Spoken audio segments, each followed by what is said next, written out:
Then came this sinister pair.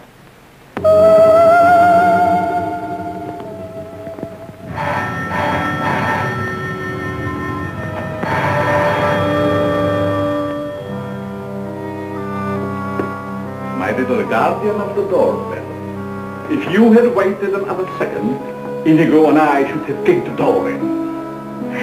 Yes, sir. Sir? There is an air of inquiry about you that immediately offends my deepest nature. There is something suggesting Scotland Yard, the French Sûreté, the Italian Carabinieri, the Turkish Police, and other minions of the law. Short, sir, I think you're a cop. Yeah, how'd you know? I believe I'm in the home of Dr. Joseph Van E. Yes, sir. I mean, sirs. Oh, do not be polite to Inigo. He's only offended by it. Run along, Inigo. Make yourself at home. We got a nice tree in the yard, but it ain't got no coconuts.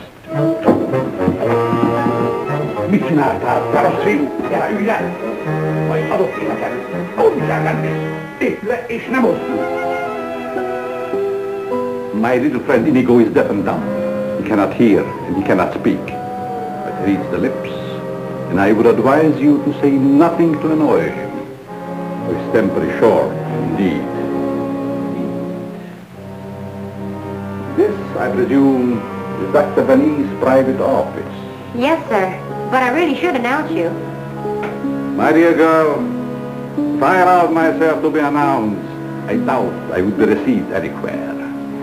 I'm sorry, really I am, but the doctor won't see anybody without an appointment. Appointment? I have had an appointment with him these 20 years. He will see me. Doctor, someone's coming! My dear doctor, truthfully can it be said that your house is your castle, protected by your countless slaves? So it is you, Leonard. I was warned you might appear like one of your own illusions out of nowhere. My dear Joseph, you have not changed a bit. Have you met my friend, Mr. Raymond? Raymond? Oh, Raymond. No doubt a relative of the great magician of the same name. Mr. Raymond is our private patrol officer.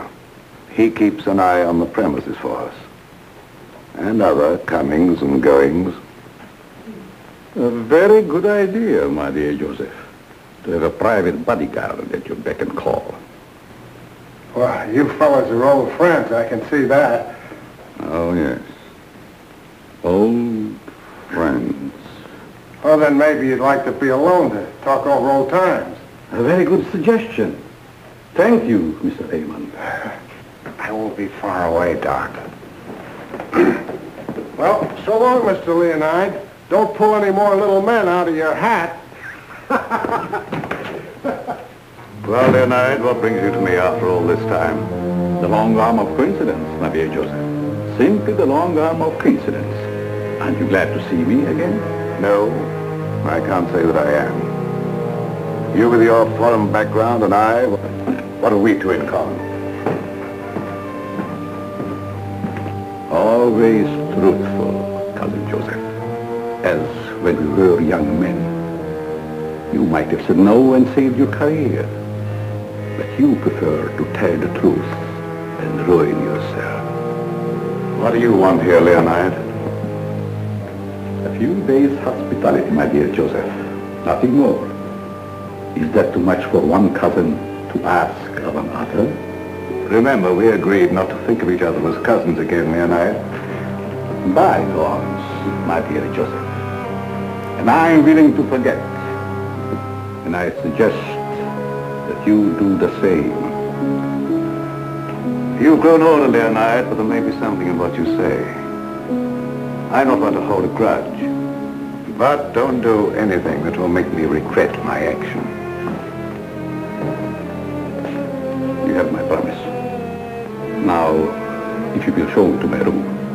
Oh, I should say, I have a traveling companion from whom I am inseparable. Who? Inigo, a dwarf, one of the little men. He became very much attached to me when he lost his master. You do not object? What good would that do? How true. Very well. You may have the room next to my daughter-in-law. I know you like that. Oh, yes. The lady, who I am told has an utmost horror of having your eyes blindfolded. A phobia of most interesting origin, I dare say. Something to think about. That night, my husband questioned Leonard about my past.